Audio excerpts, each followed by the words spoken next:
Saya dulu punya seorang kiai yang begitu dekat, walaupun saya tidak berguru kepada beliau. Beliau sering berdiskusi, lama-lama beliau cerita tetangganya itu Tionghoa, Pak.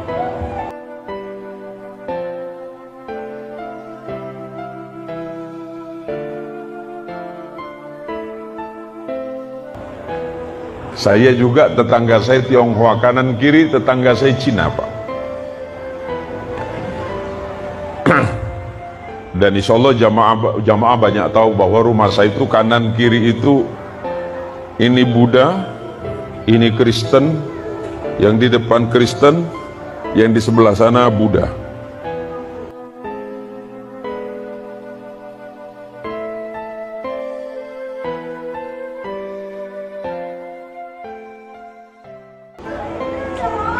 Dulu Umi almarhumah protes, "Nah, kenapa kamu seneng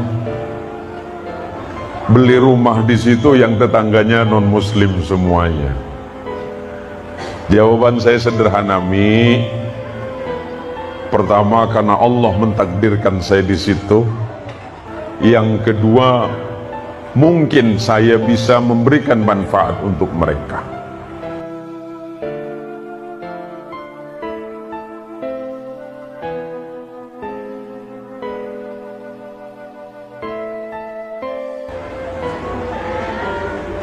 Alasannya apa? Mereka tidak mungkin baca Quran. Wong Cino lambuk boten ngertos, Pak, masalah Quran. Gak mungkin mereka baca Quran, gak mungkin mereka itu baca hadis. Tapi yang mereka baca adalah saya.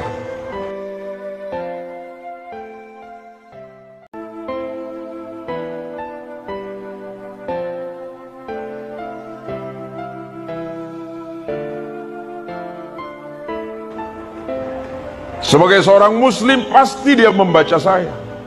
Kalau saya baik menunjukkan sikap dan akhlak saya sebagai muslim, pasti mereka berkata, "Oh, ternyata Islam itu baik."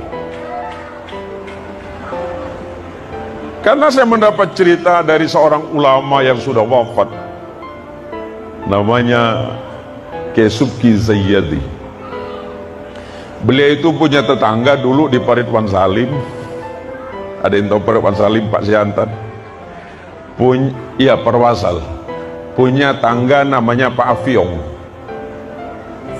Cina.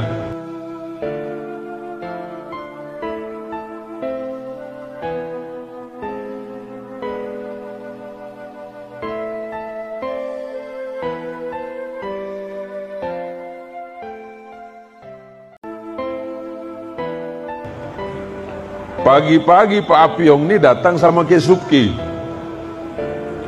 "Selamat pagi Pak Kiai." "Selamat pagi Piong. Ada apa Pak Piong?" "Aku sini minta doa." "Minta doa apa?" "Doa cepat kaya." Kata Pak Kiai, "Kita beda Tuhan." "Tak apa, Tuhan aku tak baik, siapa tahu Tuhan Pak Kiai baik." Semoga Allah merahmati Kiai Subki. Jadi macam manalah, terserah Pak Kiai lah, yang penting aku kaya. Kau dulu kan kaya, Yong. Itulah Tuhan aku tak baik. Dulu aku kaya, uang aku banyak, toko aku banyak, sekarang aku jadi bangkrut. Jadi macam mana lah? Minta doa lah.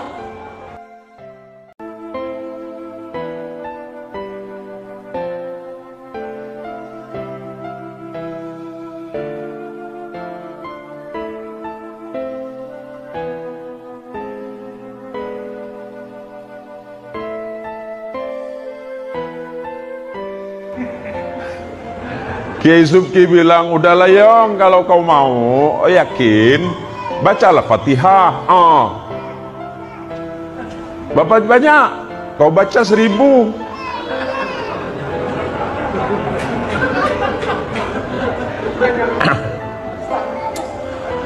Api yang tak tahu apa itu Fatihah, keesuk kita tahu apakah ayong ini percaya apa enggak. Api yang balik, keesuk senyum, tak mungkin lah dia baca itu, kata Kiai kan.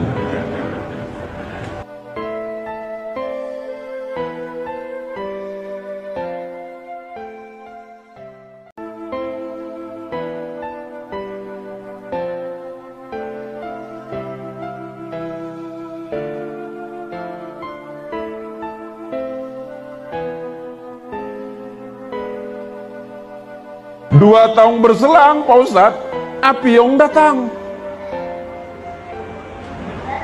Selamat sore Pak Kiai.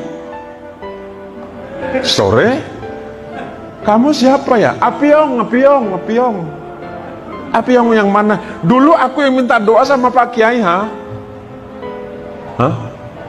Kau sekarang, aku jadi kaya, ha? Kiai bingung. Serius yang?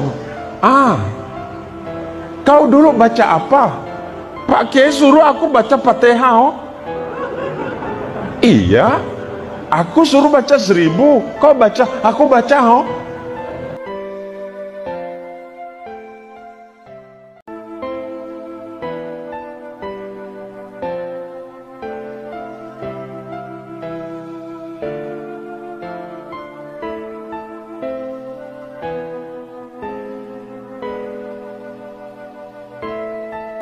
Macam mana kau baca? Fatihah.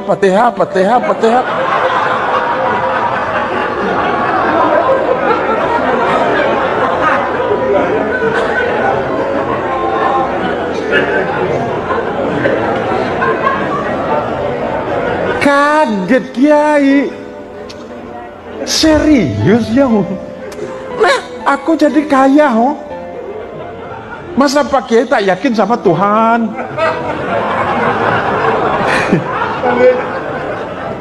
Apa kata kayak gedabel kon gitu kan?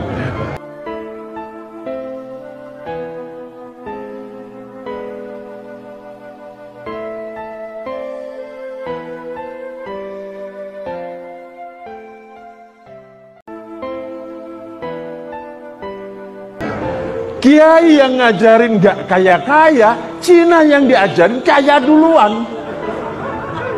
Jadi Kiai mikir, aku yang salah apa Tuhan yang kasih salah ini? Akhirnya dalam hati Kiai Subki Zayyadi berkata, ya Allah, Engkau maha pemurah. Mau seperti apapun orang meminta, Engkau pasti beri. Yang penting yakin. Nah, problem besarnya kita ini dari pagi, siang, sore, malam sampai ketemu pagi lagi, mboten sugi-sugi, mergo napa, mboten yakin.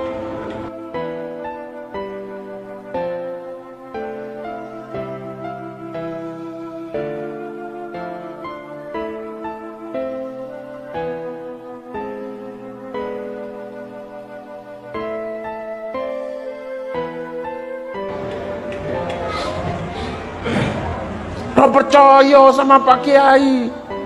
Oh, ditanya, Pak Imam, doakan saya jadi orang kaya. Balik ketawa dia. Dia seorang tak kaya gitu. Ya Allah, ini terjadi, Pak. Ni'matani maghbunun fihima katsirun minan nas, as-sihat wal farq. Ada dua nikmat manusia yang besar yang sering dilalaikan oleh mereka. Dan ketika nanti nikmat itu hilang, baru mereka berpikir bahwa aku membutuhkan keduanya. Pertama, sehat. Kedua, sempat.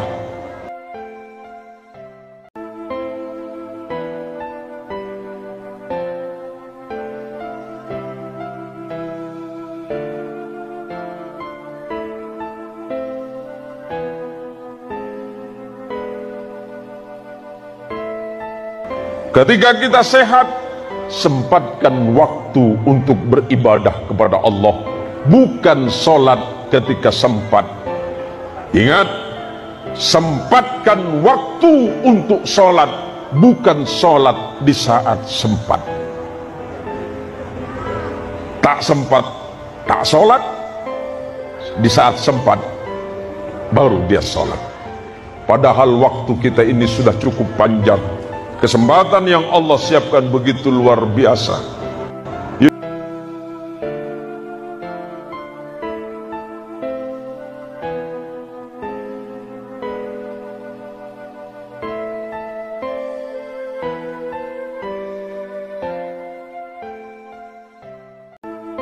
Yuk masing-masing lihat ke dalam hati kita masing-masing.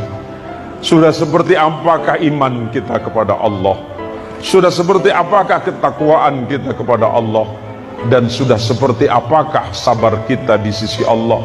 Dan seperti apakah rasa syukur kita di hadapan Allah? Banyak di antara kita berpikir bahwa iman saya sudah kuat, ibadah saya sudah kuat. Padahal sebenarnya mungkin itu tidak seberapa di hadapan Allah. Maka mulai sekarang perbaiki sikap, perbaiki ibadah, perbaiki akhlak, perbaiki semuanya. Maka insya Allah, Allah akan memperbaiki hidup kita.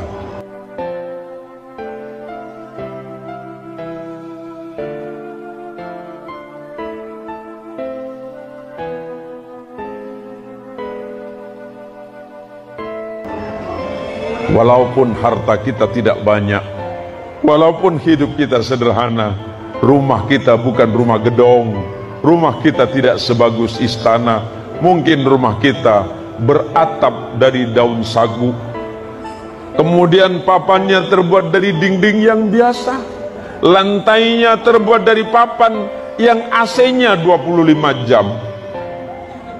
Sebab kalau rumah lantai papan itu AC-nya 25 jam, Pak. Tapi dia bersyukur, alhamdulillah Allah, walaupun saya seperti ini saya bahagia ya Allah. Matur suwun, terima kasih Engkau telah menyiapkan aku rezeki yang sehat. Sebab kalau sehat nanti banyak orang akan membeli kesehatan, tapi ternyata mereka tidak mampu membeli kesehatan. Padahal ketika sehat dia tidak menyempatkan diri untuk dekat kepada Allah.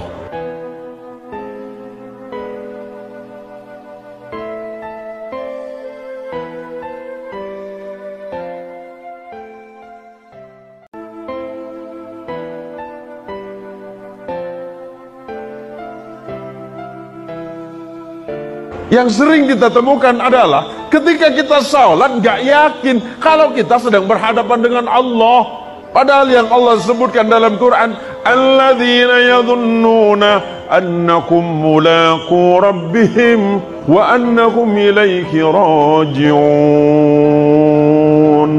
Orang yang sholat madhep saking Gusti Allah itu yakin, Allahu Akbar. Hatinya berkata, ya Allah, aku tidak melihatmu, tapi engkau sedang melihatku. Aku tidak mendengarmu, tapi engkau mendengarku, ya Allah. Tunduk kepada Allah. Nek kulo kali jenengan sholat, Pak, mulai dari takbir sampai salam, enggak ada satupun yang ingat Allah. Allahu Akbar. Bismillahirrahmanirrahim. Warung tak laku, jualan tak habis, ya Allah.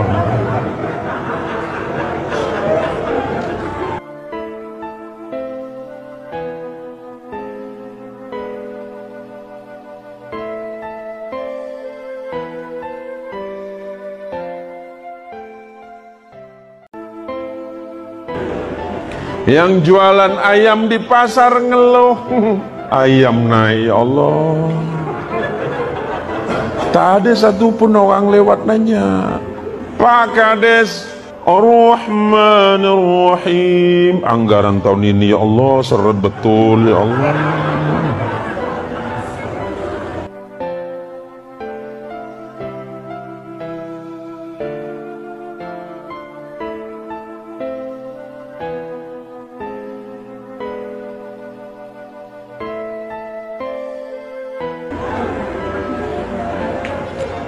Persoalannya apa? hatinya nggak nyambung. Kalau hatinya sudah nyambung kepada Allah, dia memiliki keyakinan Allah melihatku, aku tidak melihat Allah. Allah mendengarku, aku tidak mendengar Allah. Apapun yang aku ucapkan, Allah tahu.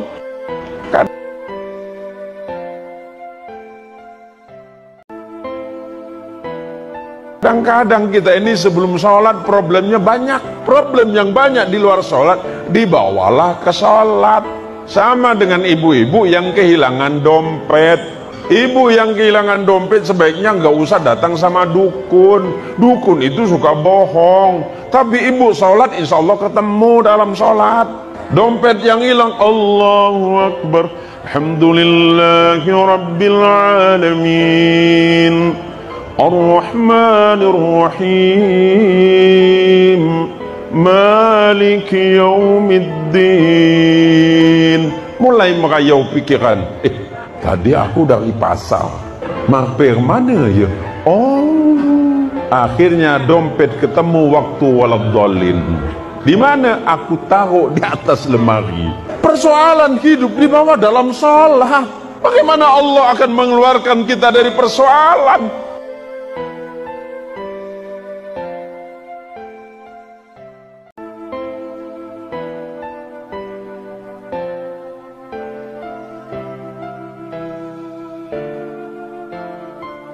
Nah, sekarang kita belajar saja bahwa dari awal takbir sampai akhir salam kita belajar khusyuk. Apa itu khusyuk?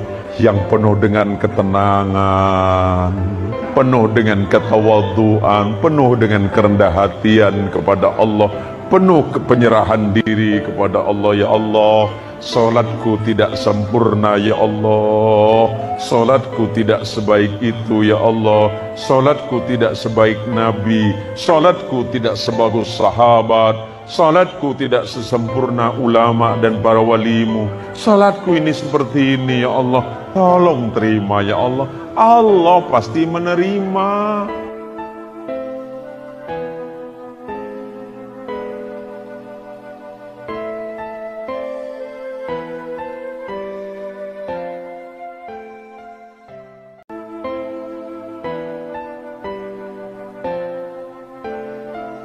Kadang-kadang ada yang malah ngomong gini, ngapain sholat? Ngomong sholat aja nggak kaya-kaya. Atuh ibu, kia ibunya. Sholat teh, kita ini sholat dari takbir sampai salam nyaris tidak ada satupun yang ingat kepada Allah. Nah, mulai sekarang kapan kita ingat? Paling tidak waktu takbir, takbiratul ihram, takbir yang pertama, sedangkan takbir berikutnya disebut dengan takbir intiqal. Takbir kenapa yang pertama disebut dengan takbiratul ihram? Sebab takbiratul ihram adalah takbir yang mengharamkan mengingat selain Allah di dalam sholat. Ada batas. Pun Anda sudah sholat, yang wajib Anda ingat hanya Allah, bukan mengingat kepada yang lain.